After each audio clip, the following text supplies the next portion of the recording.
পরিবারকে রাজি করানোর পর তার ছেড়ে যাওয়াটা খুব সুন্দর ছিল। তুমি বিশ্বাস করো, তুমি যেদিন আমার কইছিলা যে আপনার ফ্যামিলিকে রাজি করান, ওই দিনকে আমি বাসায় এসে আমার মা আমার সামনে কাঁদছিল যে তোমার ওই মেয়ে বিয়ে করতে হইব না। তারপরও আমি তোমার লেগে কাঁদছিলাম যে মা আমার ওই মেয়েটাই লাগবে। আমি তোমার ঠিক এতটাই ভালোবাসতাম। আমি আমার ফ্যামিলিরও এক সময় প্রেশার দিতে দিতে তারপর আমি রাজি করাইছিলাম যে মা আমি ওই মেয়ের বিয়ে করবো, ওই মেয়ের ভালোবাসি।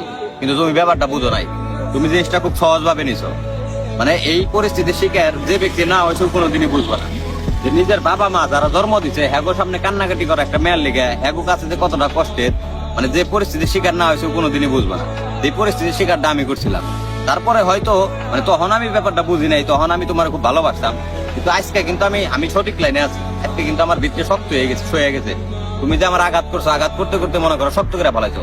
তোমার ছেড়ে যাওয়াটা বা চলে যাওয়াটা আমি কখনোই মানতে পারছিলাম না।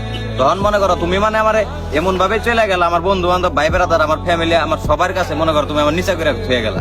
মানে সবার কাছে আমি গর্ব করে কইতাম যে তুমি আমার খুব ভালোবাসো বা তুমি আমার কোনোদিন ছেড়ে চলে যাবে না।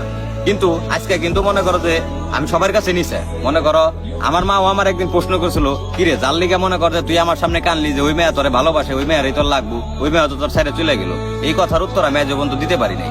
সব মিলে মনে করো এখন আমি টোটালি মানে চেষ্টা করি যে আমার বাপ মায়ের ভালো রাখুন বা বাপ মার খুশির লিগে আমি সব করুন।